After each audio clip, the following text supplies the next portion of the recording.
তো আজকে চলে এসছে ওল্ড মডেল স্প্লেন্ডার প্লাস কিকটা। এই যে কিকটা দেখতে পাচ্ছ, কিকটা ভেঙে গেছে। তো এরপরে মানে এখানে যে ওয়েল্ডিং করা ছিল, তো ওয়েল্ডিংটা ভেঙে গেছে এবং এখানে আমরা সব কিছু নতুন লাগাবো।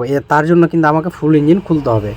তো এরপরে আমি ফুল ইঞ্জিন খুলবো, তো শর্টকাট একটু করার চেষ্টা করব। তো যেহেতু ফুল কাজ মানে নেই, পিস্টনের দিকে সব ঠিকঠাক আছে, তো আমি শুধু ক্লাস সাইডটা ওপেন করব। তো এখান থেকে ক্লাস সাইডটা ওপেন করে নিলাম। তো ক্লাস সাইডটা ওপেন করার পরে দেখতে পাচ্ছি মোবিল সব ভালো কোয়ালিটি আছে। তো মোবিলটা ভালো কোয়ালিটির করার পরে এখান থেকে ফুল ইঞ্জিনটা নামিয়ে, তো এখানে সব কিছু প্যাকিং উঠানো হয়েছে এবং এখানে কিক রেচারটা উঠিয়ে নিয়েছি। তো আমি এদিকে হেড সিলিন্ডারের দিক কিন্তু খুলিনি। তো এরপরে সব কিছু ফ্রেশ করে কিন্তু আবার নতুন করে লাগাবো।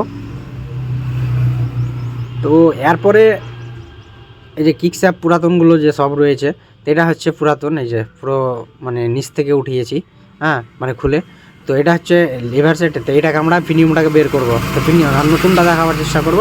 তো নতুনটা আর এটা থেকে কিন্তু একটা টাইমিং থাকে, কিক স্যাপে টাইমিং থাকে। তো টাইমিংটাও ওই যে দাগগুলো দেখতে পাচ্ছ, এই যে দাগটা, এটা হচ্ছে কিকের টাইমিং, ডিউটি প্রিমিয়াম এই আর প্রিমিয়ামের সাথে, কিকের প্রিমিয়ামের সাথে।